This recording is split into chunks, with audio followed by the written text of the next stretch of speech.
You're listening to the Greeks Gridiron. Now here's your host, Ethan Haristadoulou. Hello everyone, and welcome back to the Greeks Gridiron. And to my UFL fans, we have reached the end of the regular season. It is now time. This will be the final iteration of Power Rankings for the 2024 UFL season. I'll, of course, recap the playoffs as we go through them, but I always stop my Power Rankings as we get to the playoffs because I'm not just going to rank the last handful of teams as we go through. So dive into that comment section down below.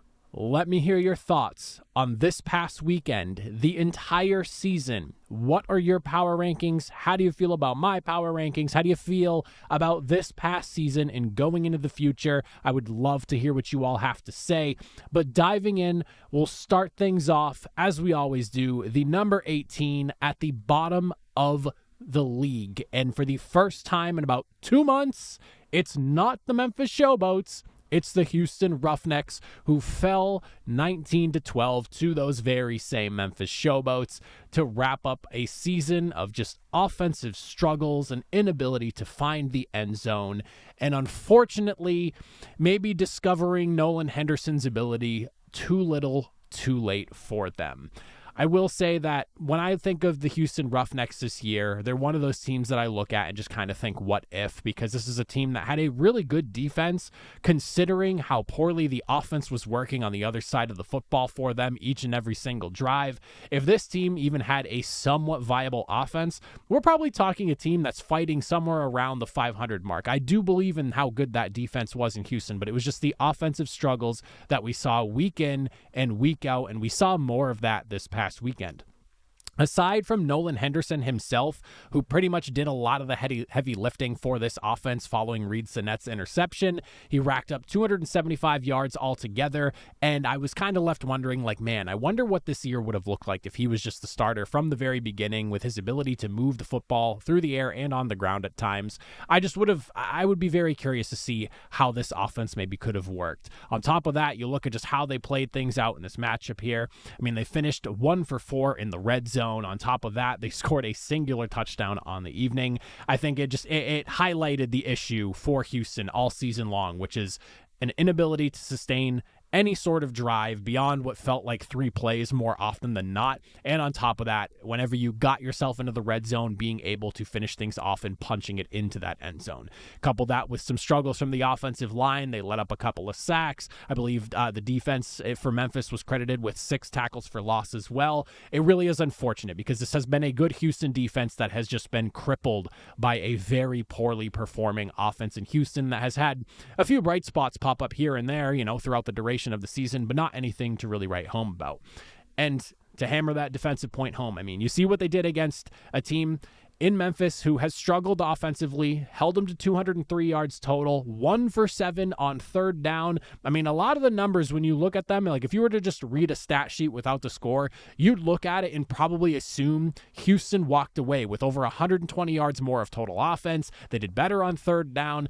They literally had a better game performance-wise, just could not find the end zone and get the points you need to come out victorious. It doesn't matter how many stats you got if you can't punch it into the end zone. And that's basically the big what if with Houston, was what if this offense could have just found itself a little bit more throughout the duration of the year? Could they have been maybe a wild card kind of playoff contender, someone who maybe flirted around that 500 range but maybe didn't quite make it? Could they have been closer to that top end of the league and maybe fighting for a playoff spot? We'll never know, but this offense has fallen flat week in and week out. We saw more of the same from Houston again this week, and just not being able to simply find the end zone. Moving into the number 7 spot, we have, of course, the Memphis Showboats, the team that knocked them down into that number 8 spot here, finishing the year 2-8, starting the season with the win and ending the season with the win. I expect a lot of changes for both Houston and Memphis going into this offseason and into next year through coaching, player personnel. I think these are going to be 2 teams that look vastly different, but Memphis has a leg up now with their win over the Houston Roughnecks in what was dubbed online as the Toilet Bowl, and claiming the first pick of every round in the next UFL draft, which should be very good for them. Their scouting department now has a lot of pressure to look into finding the best possible guys when that opportunity to draft some people rolls around here, securing that first pick in every single round selections. Josh Love did enough for this team, interception aside, to essentially keep the offense afloat, move them close to the end zone, and then it was running back Darius Victor who was coming in, bulldozer at the goal line, punching it in for a couple of touchdowns. Defensively, more of the kind of same issues we've seen from Memphis. I feel like this defense, at least in this game, epitomized the whole bend but don't break thing. And that was probably the best we saw from Memphis so far this season. Because again, you let up a lot in terms of yardage. Over 300 yards of offense, 20 total first downs, which were both more than your own offense put up in this game here. But you bent, but never completely broke, forcing Houston to settle for field goals. You allowed only one singular touchdown. Houston wound up finishing the day 1 for 4 in the red zone at that. Couple that with a couple of big fourth down stops as well.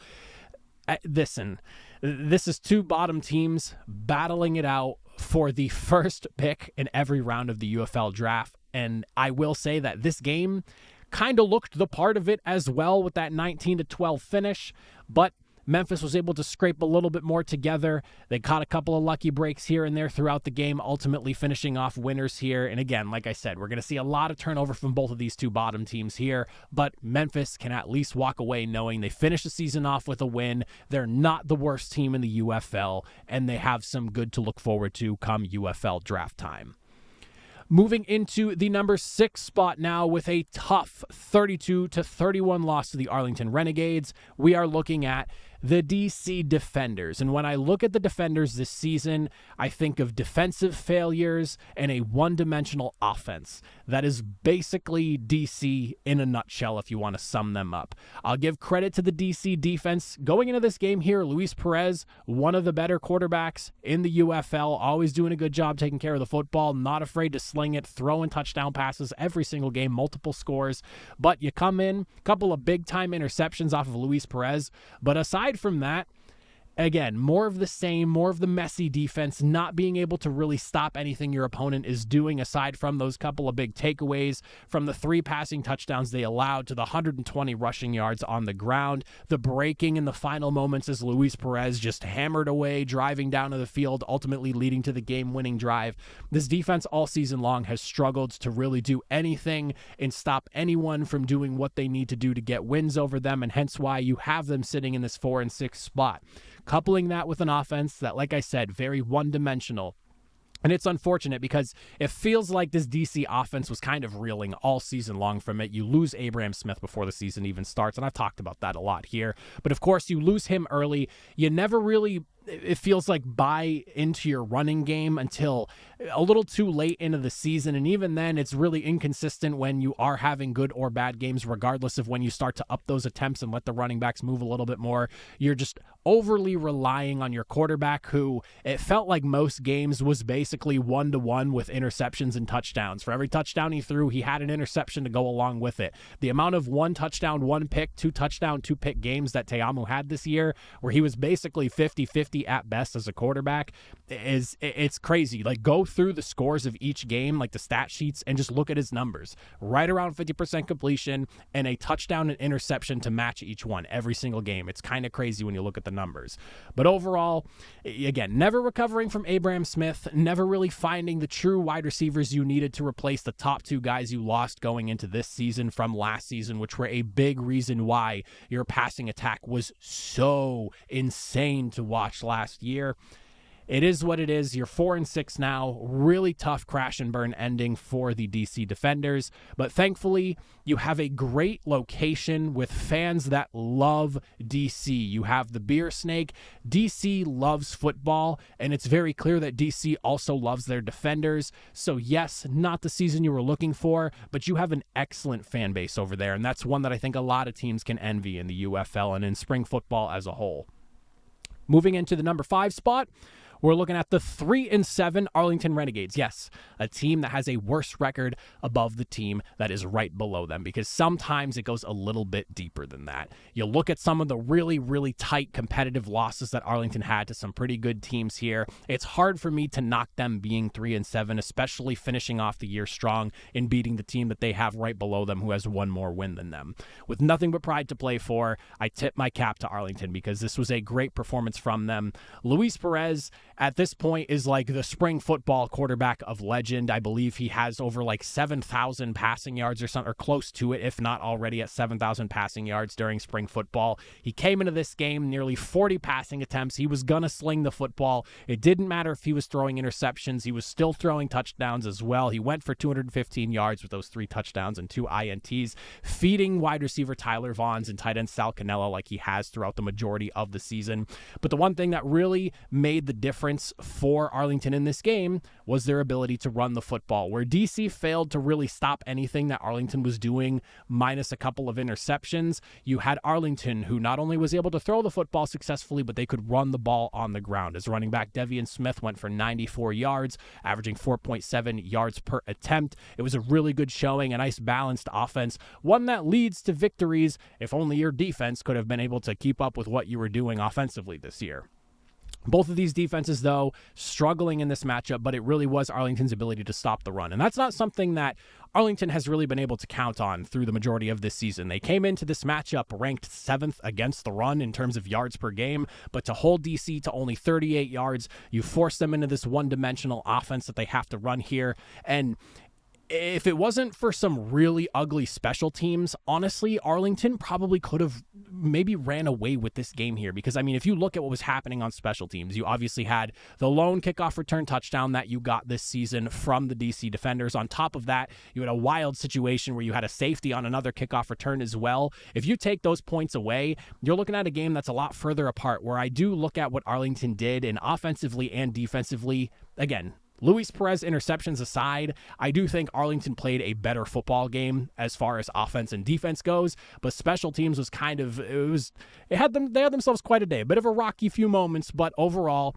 they, in my opinion, played a much better game, and they should have come out victorious the way they did. It just was not maybe the way that they probably should have come out victorious, in my opinion, but they won.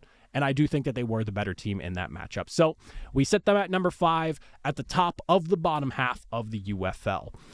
Moving into the number 4 spot here at 7-3, the San Antonio Brahmas. At number 1 last week, I thought they were riding high, and honestly, I probably jumped the gun, and I even said that when I was talking power rankings last week. I thought maybe I could have potentially been overreacting, but there was a lot that I was thinking, into the future with, and thinking, okay, Chase Garbers is back. The offense is going to come to life now, but you come into this matchup, Chase Garbers, 5 of 11, interception, ends up having to leave the game. Quentin Dormady comes in. Things improve, but not by a lot.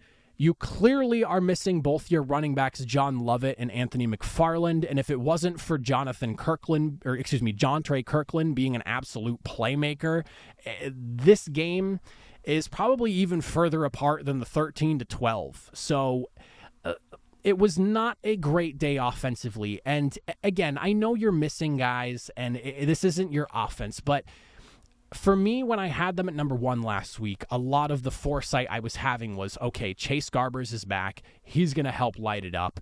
And this is going to be a completely different offense. Now, yes, I know you don't have your running backs, and maybe that's part of it. Also, St. Louis, they've been pretty damn good against the pass all season long, except for like a game or two. So there's a lot of things working against this, but the way this offense fell flat, it was not pretty, and I'm genuinely a little bit worried now. This is one of the issues I've had with San Antonio all season long, and why I was so willing to just rip them right off the pedestal I put them on last week. This offense, without their star running backs, is about as not good as I thought they were prior to John Lovett and Anthony McFarland really catching fire during like the middle to back half of the season.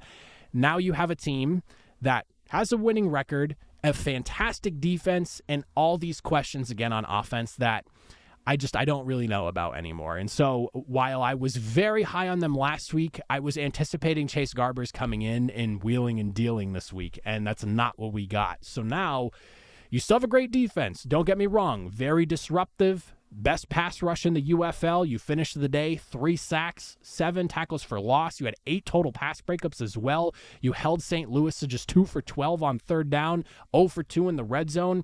Those are all numbers that honestly should have meant that you wound up winning this football game. But that offense, my goodness, if we don't see improvements, I don't really know how this team is going to come out victorious next week. You are not going to get away with the offensive performance you had this past week and find yourself in a victory. You need John Lovett and Anthony McFarland back in the fold. So I genuinely hope they were just resting up and getting ready for this matchup here.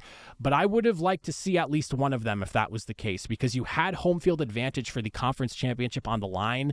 And so if it was, they needed to be held out because of an injury or whatever it may have been, because it would probably be better off having them next week than not, I get it. But if you were just resting them for the sake of resting them with a home field advantage on the line for next week's game, and this is what you allow to end up being put on the field, kind of a whiff, in my opinion, from San Antonio altogether. I have no concerns about the defense, but this offense, I was starting to really buy in, and I basically sold all my stock in it after watching this past weekend. And again, I know there's guys missing. I get that. But I was banking on Chase Garbers, and that was not what I was expecting from him, and I don't really know how much I buy into Quentin Dormady as well. So we'll see. We'll see. I don't want to sit here and just throw doubt on everyone, but I am a little concerned about San Antonio and their offense right now. Great defense, but I am worried about this offense. Coming in at number 3, and I'll be curious to see what people have to say here, St. Louis Battlehawks. Now, big win for them. Home field advantage on the line. St. Louis weathers the storm that is the defense of San Antonio here. This is not the high-flying offense we've come to know and love this past weekend. A.J. McCarron was 10 of 24, 115 yards, touchdown, interception. Hakeem Butler only came away with a couple of catches and like 30-some-odd yards. You really had to lean in on your running backs to be able to really get anything going as far as sustaining a drive. This was not the typical St. Louis Battlehawks offensive performance that we have come to know and love this past season. Your offense finished the day with literally 199 yards and just 13 points. You were 2 for 12 on third down. Not the offensive performance we are typically used to. Whether that was just a simplified game plan, maybe A.J. McCarron knocking off some of the rust, we'll have to find out next week. But I believe a little bit more in St. Louis and what they have done all season in A.J. McCarron just knocking off some rust than I do with the falling flat on your face offense we got from San Antonio this past week. And in a year where we've spent just countless amount of time highlighting the St. Louis offense, the defense really came in and saved the day for this one here. Big takeaways from both Cameron Kelly and Austin. I believe it's I hate doing this because I hate mispronouncing people's last names wrong, because mine is an awful one to pronounce, but I believe it's Feliu. Stonewalling San Antonio's offense early. First half defense, fantastic. You had a blocked field goal as well to couple with it. 0 points in that first half. Big performance. Things little bit hairier in the second half, but overall, it was a good enough performance to get you a win. St. Louis did walk away, little bit lucky. Ryan Santoso missing that field goal right at the end of the game, but you did enough. The defense held strong. You can kind of, even though it wasn't a pretty game offensively, kind of bank on what you know this offense has been with A.J. McCarron under center for a vast majority of the season and hoping that things get better next week. I'm not too worried about St. Louis, so I like them just a hair more than I do San Antonio right now, at least in power rankings discussion. Moving into the number 2 spot now, at 7-3, Michigan Panthers. 20-19 loss to the Birmingham Stallions, and going into this game here, winning or not did not really matter. Even if you scored enough points and technically won the conference, you can't have a game at home field next week because of scheduling. And I've got to say, if we were in a situation where Michigan was going to clear-cut win the USFL division, and we were not going to be able to have a home game at Ford Field because of poor scheduling, and I don't know what the scenario would have been for that, but talk about an oversight, and also talk about just kind of a big sigh of relief for the UFL as a whole that the Stallions walked away victorious and are clear-cut winners of the USFL side of things. I do respect the effort that Michigan had, though, coming into this matchup here. I would really love to know why Bryce Perkins wasn't given the opportunity to start. If it really was just about resting him for a week and then seeing what he does next week, so be it. Danny Etling, though, did have a solid game, 16 of 31, 31 total yards, couple of touchdowns altogether. Solid game. But I am somebody who has been banging the table for Bryce Perkins for a while now, so little unhappy with the fact that we were just using him for runs, and that was basically it. I want to see the Bryce Perkins show. But I guess it seems like we're going to get Danny Etling. That's what I'm kind of going with. I don't really see the point in resting Bryce Perkins and having him just play a few snaps here and there if you weren't just going to have him be the starter. So I guess it's Danny Etling going forward. I genuinely hope that decision does not shoot Michigan in the foot. Siaosi Mariner, this guy needs all the love and then some. Between him and the potential that Marcus Sims can bring for this offense going into next week, I hope Marcus Sims is able to play, because those two guys catching passes for whoever the quarterback is going to be a fun prospect to watch next week against the Stallions defense. Siaosi Mariner has been a revelation. Another big game, 7 receptions, 110 yards, a touchdown to boot on top of that. Between him and Marcus Sims, who averages about 105,000 yards per catch, you have yourself a really explosive duo of wide receivers. We just got to get them on the field together at the same time a little bit more consistently. The defense, though, really needs their love, because you came into this game, and again, you could argue Stallions technically really didn't have anything to play for. They had the home game. It is what it is. You can say that. But to come in here, the big thing that I highlighted for this matchup was I needed to see more pressure from the defensive front. We needed to see the quarterback get taken down. You come in, 5 sacks, 5 tackles for loss, 4 total players notching a sack in the matchup there. Linebacker Javin White just leading the way with 6 tackles, 2 sacks, and 2 tackles for loss of all those takedowns. Massive, massive, massive effort from them. So if you're coming away from this game, even if it was a simplified playbook, between that and disrupting Adrian Martinez all game long, big time efforts on third down as well, holding them to just 3 for 11.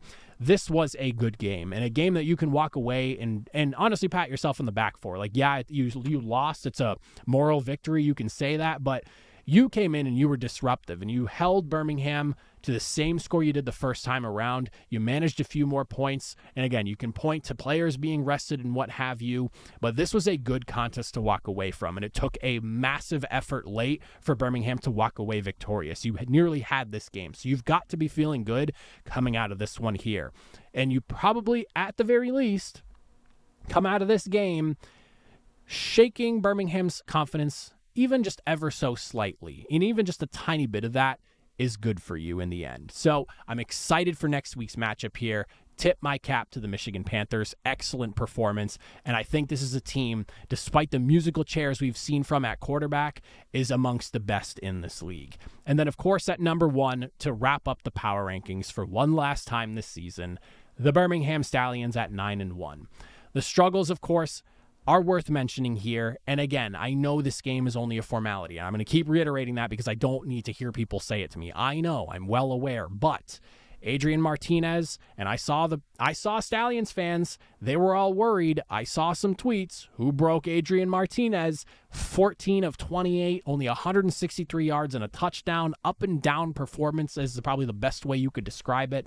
Felt like pulling teeth for this offense, trying to sustain drives and find their way into the end zone to get points. You had 4 drives between the first and second touchdown drives that they had, and then it took another 3 drives on top of that late in the game to be able to put up that final score and ultimately take the lead. 59 seconds left to go. Thankfully, you have guys like running back CJ Marable, though, and Jay Sternberger, studs at their position, able to put the team on their back offensively when things aren't necessarily going perfectly for you. So thankfully, you've got the stars and the firepower to manage even when your offense is struggling.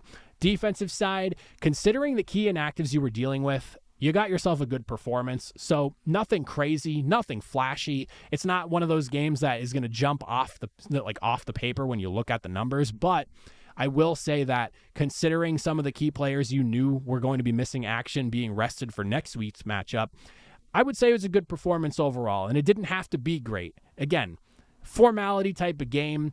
The Panthers, they don't really necessarily have home field to play for in this matchup. So other than just playing for pride and just kind of, I guess, scoping out the opponent, even though everyone's probably keeping what they really want to do close to the vest. It was a good performance overall. It leads you to a victory, and I think it's worth mentioning, with all those guys out, to still come away with even if it is final seconds victory, you still got the job done. You finished the season 9-1. Birmingham has been the best team all season long.